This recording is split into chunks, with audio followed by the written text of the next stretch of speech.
بسم اللہ الرحمن الرحیم۔ عزیزان محترم، مجھے نہیں پتا کہ اتنی میں عرصے سے جو کتابیں پڑھی، جو بھی پڑھی، بہرحال کیا پڑھی میں نے بھی، کیا پڑھی میں جانتا ہوں، مگر ان سے مجھے نہیں پتا میرے دل کی کالک اور سیاہی ختم ہوئی نہ ہوئی، مگر میری داڑھی کی سیاہی ختم ہوتی جا رہی ہے، کیونکہ درد اور غم ہے عزیزان محترم۔ جتنا معاملہ قریب ہوتا جا رہا ہے، مجھے شدت سے احساس ہوتا جا رہا ہے کہ میں کتنا وقت آخرت کو دے رہا ہوں اس دنیا میں۔ عزیزان محترم، کبھی کبھی دل چاہتا ہے پھٹ پڑے انسان تنہائی اور خلوت میں بیٹھ کر کہ قبر سے پہلے قبر کو یاد کروں میں۔ کوئی مدد نہیں کرے گا عزیزان محترم اس قبر کے اندر۔ میرا مولا کائنات کہتے فرماتے ہیں اللہم انی اسألک یوم لا ینفع، کہ پروردگار میں تجھ سے سوال کرتا ہوں اس دن کا جس دن کوئی چیز نفع نہیں دے گی سوائے قلب سلیم کے۔ ماؤں بہنوں کے بین کچھ نہیں کر پائیں گے، مجرم اپنے پیشانیوں سے پہچانے جائیں گے۔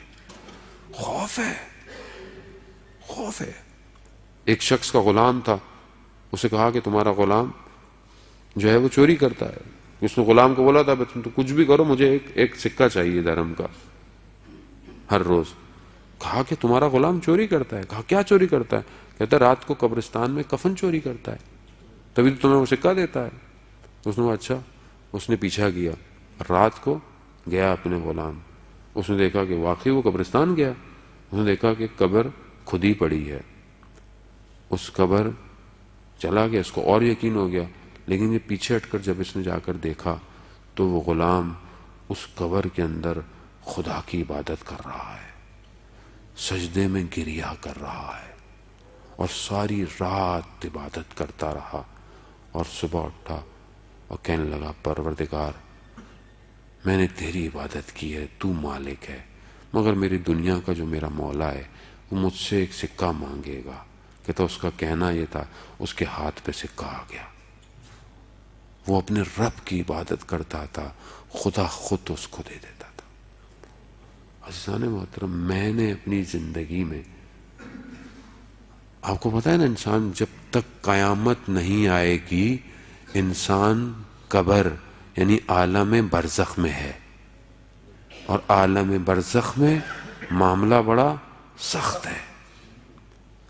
میں نے اپنی زندگی میں کتنا وقت گزار رہا ہوں اس عالم کے لیے۔ یا تو بولے میرا ایمان نہیں ہے، یا تو آپ بولے میرا ایمان نہیں ہے تو میں بات ہی نہیں کروں آپ سے، لیکن آپ بولے نہیں ایمان ہے، قبر میں جانا ہے، قیامت تک ایک جگہ پہ رہنا ہے جہاں کوئی یار و مددگار نہیں ہوگا، دفنا کر چل دیے، نہ دعا نہ سلام، ذرا سی دیر میں کیا ہو گیا زمانے کو۔ عزیزان محترم، انسان جو دنیا میں کر رہا ہوتا ہے کیا کر رہا ہوتا ہے؟ مولا کائنات حضرت علی ابن ابی طالب علیہ الصلوۃ والسلام، اللہم صلی علی محمد، مولا کہتے ہیں کہ مختلف اعمال ہیں تمہاری زندگی کے، رابطے ہیں زندگی کے جو تمہارے ساتھ مختلف مراحل تک ہیں۔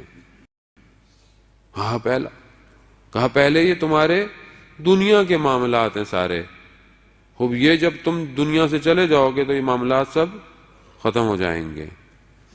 کہا دوسری تمہاری اولاد ہے، یہ کب تک تمہارے ساتھ رہے گی؟ یہ تمہیں تمہارے قبر تک دفنانے تک تمہارے ساتھ رہے گی، اور یہ بھی چلی جائے گی۔ کہاں مگر ایک چیز ہے جو تمہارے ساتھ جائے گی، وہ ہے تمہارا عمل، وہ تمہارے ساتھ تا قیامت رہے گا۔ اب یہ ہمارے اوپر ہے کہ وہ کون سا عمل لے کر ہم قبر میں جا رہے ہیں۔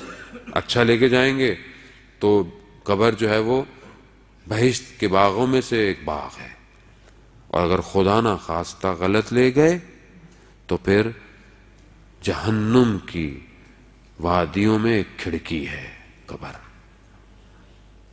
آپ کے سامنے اتنے لوگوں کو آپ نے دفنایا ہوگا اپنی زندگی میں، کبھی توجہ کی؟ کھڑے ہو کے قبرستان میں. میں ایک دفعہ ایک دوست کی والدہ کے برل شب جمعہ ہے، اپنے بھی سب مرحومین، میرے مرحومین، سب کے مرحومین کے لیے ایک صلوات پڑھ دیں محمد والے صلی اللہ علیہ وسلم. میں قبرستان گیا، والدہ کی ان کا انتقال ہو گیا تھا. میں فاتحہ پڑھنے ساتھ گیا. اچانک سے میں نے گردن گھومی پچھلی طرف تو دیکھا کچھ قبریں خود ہی پڑی تھیں. ایک لمحہ اس قبر سے میرے ذہن میں یہ خیال آیا، کہا کہ بخاری صاحب ایک دن آپ نے بھی لیٹنا ہے. آپ یقین کریں میرے حالت خراب ہو گئی تھوڑی دیر کے اندر. کیوں؟ کیونکہ میں نے اپنے آپ کو خالی ہاتھ پایا. خالی ہاتھ، خالی ہاتھ. کیا بات کروں گا قبر میں جا کے؟ میں کیا کر رہا ہوں میں اس دنیا کے اندر اس قبر کو روشن کرنے کے لیے؟ گھروں میں تو میں بڑی اچھی مہنگی مہنگی لائٹیں لگا رہا ہوں، موبائل بھی مجھے اچھے چاہیے جس کی روشنی اچھی ہوں، کلر اچھے ہوں، کیمرے اچھے ہوں. ادھر کیا کام آئے گا؟ ادھر کون سی چیز کام آئے گی؟ عزیزان محترم خود سوچیں. آپ جانتے ہیں مجھ سے زیادہ، مجھے بتانے کی ضرورت نہیں. یتیم کی کفالت ایک ایسا کام ہے جو جہنم کی آگ کو کم کر دے گا. یاد رکھیے گا. آج ایک چیز لے کے جائیں. میں بار بار اس لیے کہہ رہا ہوں کہ کچھ ہر روز لے کے اٹھیں. سب تو نہیں کر سکتا، سب تو میں بھی نہیں کر سکتا جو گفتگو کر رہا ہوتا ہوں. خدا کرے کہ عمل کروں، لیکن کوئی ایک چیز تو لے جاؤ. کہیں سے تو بولوں ہاں میں حضرت ابو طالب علیہ السلام کا ماننے والا تھا. کیوں ماننے والے تھے؟ کیونکہ یتیم کی کفالت کی. میں بھی یتیم کی کفالت کروں. کوئی کفالت کر دوں، کسی بچے کی اسکول کی فیس دے دیں، کسی ایک بچے کے مہینے کا خرچہ دے دیں، کچھ نہیں تو اس کو یونیفارم دیں. عزیزان محترم لوگ بڑی قسمہ پرسی میں دنیا میں رہ رہے ہیں. کیونکہ میں ٹھنڈی ٹھنڈی مشینوں میں بیٹھتا ہوں صبح شام میں، مجھے محسوس نہیں ہوتا. درد کو محسوس کرنا پڑتا ہے. عزیزان مطلب یہ بدھسٹ جو تھا، یہ جو بدھسٹ مذہب ہے کہ جو اس ٹائم دنیا میں جو ہے وہ اسپرچول اور بہت جو ہے وہ میڈیٹیشن کے لیے لوگ اس پہ کنورٹ ہو رہے ہیں. یہ خود ایک بادشاہ کا بیٹا تھا، محل میں رہتا تھا، اسے پتہ ہی نہیں تھا دنیا میں باہر. ایک دن ایسے غلطی سے باہر چلا گیا، اس نے دیکھا جنازہ جا رہا ہے. اس نے بولا یہ کیا ہے؟ بولا بندہ مر گیا. اسے پتہ نہیں تھا موت کیا ہوتی ہے. وہ آگے کیا دیکھا، کچھ لوگ غربت کی حالت میں نہیں. اس نے یہ کیا ہے؟ کہا کہ لوگ پریشان ہیں، غریب ہیں، مفلسی میں. یعنی اسے پتہ ہی نہیں تھا کہ کیا ہے. اس نے چھوڑ دیا سب کچھ. اس نے کہا کہ جب تک یہ درد نہیں دیکھے گا انسان تو پھر کرے گا کیسے؟ دردوں کو پہچاننا ضروری ہے. تبھی تو وہ بیٹھ گیا ایک درخت کے نیچے، اور جو ان کے بہرحال مذہب میں ہے وہ نروانا پہ پہنچ گیا. عزیزان محترم ہمارے پاس تو صبح شام کمال تک پہنچنے کے لیے چیزیں ہیں.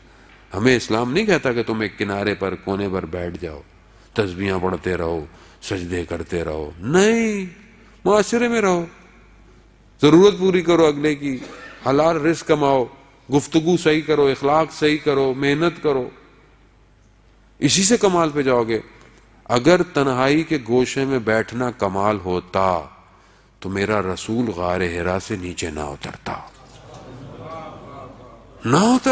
کیا ضرورت ہے رسول خدا کو؟ حضرت جبرائیل آ رہے ہیں، ملائکہ آ رہے ہیں، اور میں قربان جاؤں اس محسن اسلام خاتون پر کہ اس دور کی سختیوں میں غار حرا تک رسول کے لیے کھانا لے کے جاتی تھی.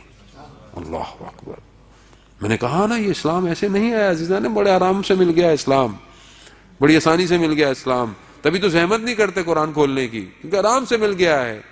پتہ چلتا ایک ایک آیت نازل کیسے ہوئی تھی.